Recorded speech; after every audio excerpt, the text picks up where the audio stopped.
Bro உங்க பேர் என்ன, என்ன டிபார்ட்மெண்ட் எடுத்துருக்கீங்க? என்னோட பேர் நேரு, அரியலூர் மாவட்டம், கமர்ஷியல் டிபார்ட்மெண்ட் இருக்கேன், சென்னை டிவிஷன்.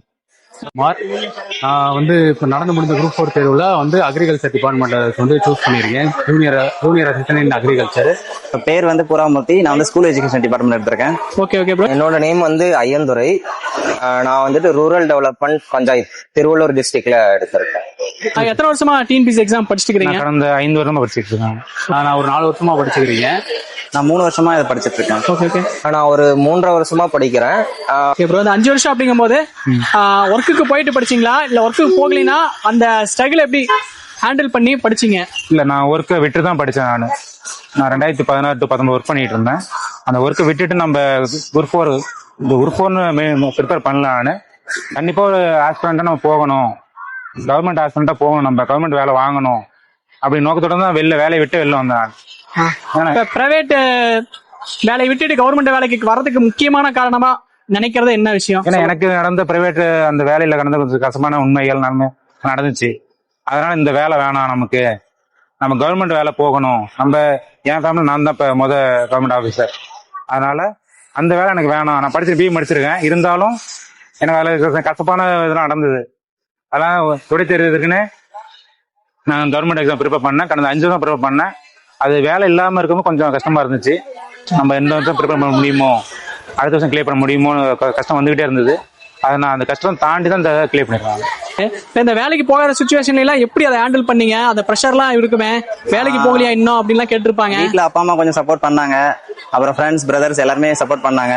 அப்புறம் என்னோட ஃப்ரெண்ட் அரவிந்த் வந்து எனக்கு ரொம்பவே சப்போர்ட் பண்ணா. யார் இருக்கிறாரா? இருக்காரு. அப்படியே கொஞ்சம் வாங்க ப்ரோ. வாடா வாங்க ப்ரோ. கூடவே இருந்தா ஸ்டார்டிங்ல இருந்து.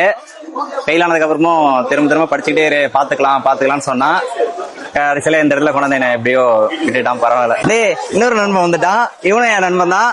இவனும் நான் இந்த இடத்துல இருக்கிறதுக்கு ரொம்ப ஒரு முக்கியமான காரணம். வீடியோ எடுத்துட்டு இருக்காங்க. நிறைய ஓவர் திங்கிங் வரும். சில டைம் வந்து நமக்கே வந்து நம்ம மேல டவுட் வந்துரும். சோ அந்த மாதிரி எல்லாம் வரும், முடியுமா முடியாதான்னு சொல்லிட்டு. சோ இதுதான் லாஸ்ட் அட்டம்னு சொல்லிட்டு நானுமே முடிவு பண்ணிருந்தேன். இல்ல கேள்வி கிடைச்சிருச்சு. அவமானங்கள்லாம் கண்டிப்பா நிறைய இருக்கதான் செய்யும். அதையும் தாண்டி இது பண்ணணும். அது ஒண்ணும் இல்ல, அவமானப்படுறது பெரிய அசிங்கமா கிடையாது. அவமானப்படுங்க, அதை தாண்டி ஜெயிக்கலாம் கண்டிப்பா. அவ்வளவுதான் என்னுடைய இது. அடுத்து படிக்கிறவங்களுக்கு நீங்க ஒரு டிப்ஸா சொல்லணும்னு நினைக்கிறீங்கன்னா என்ன? அடுத்து படிக்கிறவனுக்கு வந்து ஃபெயில் ஆனாலும் பரவாயில்லன்ட்டு திரும்ப படிச்சுக்கிட்டே இருக்கணும். கன்சிஸ்டன்சியா படிச்சுட்டே இருக்கணும். ஒரு எக்ஸாம் ஃபெயில் ஆயிட்டோம்ட்டு கொஞ்சம் கேப் விட்டுட்டு இன்னொரு எக்ஸாம் படிக்கிறத விட ஃபெயில் ஆனாலும் பரவாயில்ல, தொடர்ந்து படிச்சுக்கிட்டே இருக்கணும். நிறைய டெஸ்ட் போட்டுக்கிட்டே இருந்தாலே போதும். அந்த வேணாம் அப்படின்னு விட்டுட்டு போறாங்கல்ல, உங்களுக்கு என்ன சொல்லலாம்னு நினைக்கிறீங்க? அவங்க வந்து அதுக்குள்ள வந்திருக்கவே வேணாம். என்ன பொறுத்தளவுக்கு தான் சொல்ல முடியும். ஃபர்ஸ்டே முடிவு பண்ணிடணும், இதுதான் இது வேணான்னு முடிவு. இது ஒரு டைம் அட்டன் பண்ணலாம் அப்படின்லாம் நினைக்க கூடாது. அட்டன் பண்ணா ஒரு 2-3 டைமாவது அட்டன் பண்ணணும். தொடர்ந்து அட்டன் பண்ணிக்கிட்டே இருந்தா எனக்கு ஒரு நாள் கிடைச்சிடும். Okay bro. நடந்தாலும் உங்களால முடியுங்க மட்டும் நம்புங்க. அது நீங்க நம்பினா மட்டும் போதும். வேற யாரும் நம்பணும் நமக்கு அவசியம் கிடையாது. நீங்க நம்பினா கண்டிப்பா ஜெயிக்கலாம். ஒரு சில ஸ்ட்ராட்டஜியா நீங்க இதை பண்ணி ஒர்க் அவுட் ஆச்சு அப்படிங்கிற மாதிரி ஏதோ ஒண்ணு யாரும் செய்யாதது அந்த மாதிரி ஏதோ ஒண்ணு இருக்கா? நான் மேத்ஸ் வந்து மத்தவங்க மாதிரி போட மாட்டேன். அது ஷார்ட்கட் எனக்காகவே நான் தனியா யூஸ் பண்ணிக்கலாம். மத்தவங்க சொல்றதை நான் கேட்க மாட்டேன் ஃபுல்லா. அது எனக்கு என் வழியில என்னால பெஸ்ட் கொடுக்க முடியும், அதை நம்புவாங்க. அதை பண்ணா போதும். ரெகுலரா தமிழ் படிக்கிறது, அப்புறம் ஜிஎஸ், அப்புறம் மேக்ஸ் வந்து கண்டிப்பா மேக்ஸ் ரீசனிங் வந்து நல்லா. மேக்ஸ் ரீசனிங் தான் எனக்கு நல்லா ஒரு இதாச்சு. தமிழ் வந்து இந்த வட்டம் கொஞ்சம் கஷ்டமா இருந்தாலுமே ஓரளவுக்கு கொஞ்சம் நல்லா பண்ண முடிஞ்சது. நான் கன்சிஸ்டன்டா படிச்சுக்கிட்டே இருந்தேன். ஃபெயில் ஆனதுக்கு அப்புறமா திரும்ப நான் படிச்சுக்கிட்டே இருந்தேன். அந்த கன்சிஸ்டன்சி தான் ரொம்ப முக்கியம் என்ன பொறுத்தவரை. லாஸ்ட் அட்டெம்ப்ட்ல பண்ண தப்ப இந்த எப்படி சரி பண்ணிக்கிட்டீங்க? இந்த அட்டெம்ப்ட் நிறைய கொஸ்டின் வந்து தெரிஞ்ச கொஸ்டினே தப்பு பண்ணிட்டு இருந்தேன் போன எக்ஸாம்லாம். ஆனா இந்த எக்ஸாம்ல வந்து 2 கொஸ்டின் தான் நான் தெரிஞ்ச கொஸ்டின் தப்பு பண்ணேன். அதனாலதான் என்னமோ எனக்கு இந்த வேலை கிடைச்சிருக்கு. ரெகுலரா தமிழ் படிக்கிறது, அப்புறம் ஜிஎஸ், அப்புறம் மேக்ஸ் வந்து கண்டிப்பா மேக்ஸ் ரீசனிங் வந்து நல்லா. மேக்ஸ் ரீசனிங் தான் எனக்கு நல்லா ஒரு இதாச்சு.